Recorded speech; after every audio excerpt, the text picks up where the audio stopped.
Good afternoon, everybody.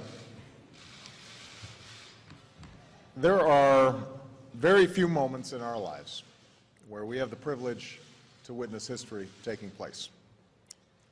This is one of those moments. This is one of those times. The people of Egypt have spoken, their voices have been heard, and Egypt will never be the same. By stepping down, President Mubarak responded to the Egyptian people's hunger for change. But this is not the end of Egypt's transition. It's a beginning. I'm sure there will be difficult days ahead, and many questions remain unanswered. But I am confident that the people of Egypt can find the answers and do so peacefully, constructively, and in the spirit of unity that has defined these last few weeks.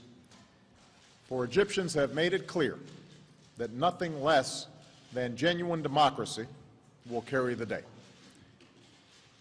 The military has served patriotically and responsibly as a caretaker to the state and will now have to ensure a transition that is credible in the eyes of the Egyptian people.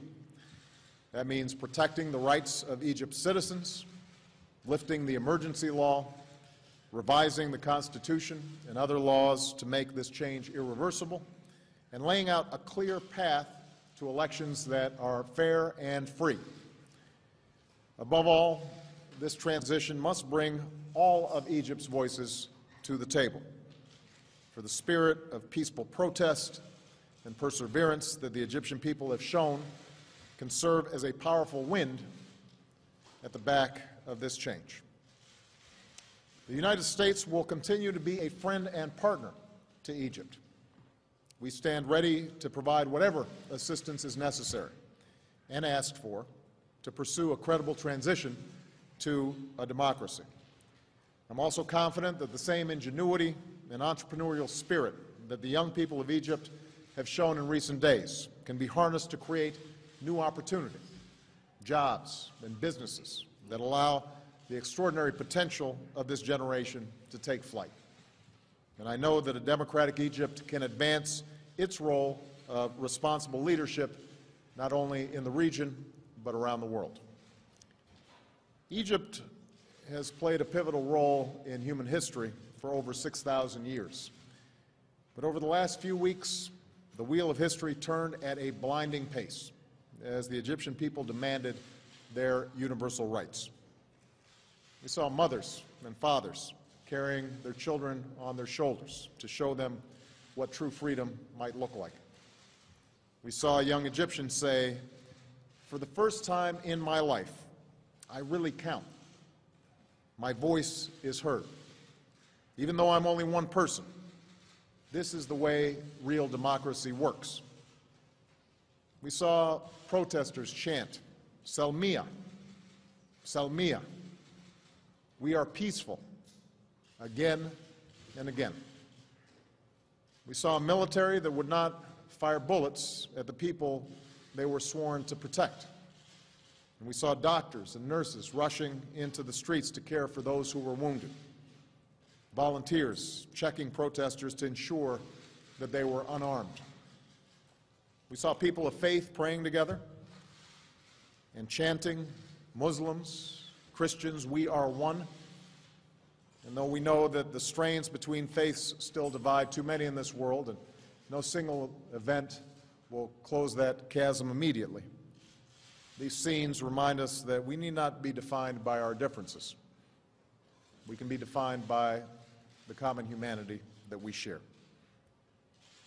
And above all, we saw a new generation emerge, a generation that uses their own creativity and talent and technology to call for a government that represented their hopes and not their fears, a government that is responsive to their boundless aspirations.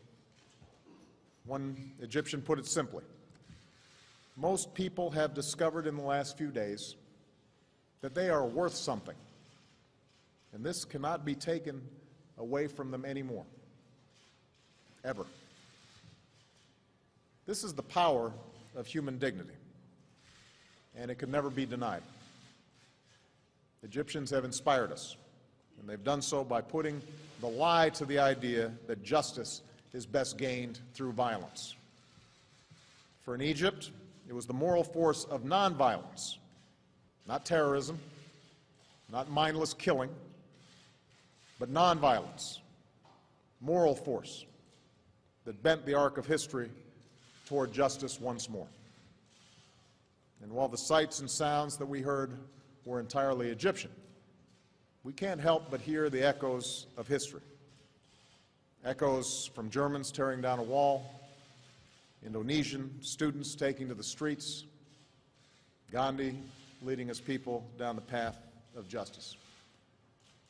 As Martin Luther King said in celebrating the birth of a new nation in Ghana, while trying to perfect his own, there's something in the soul that cries out for freedom.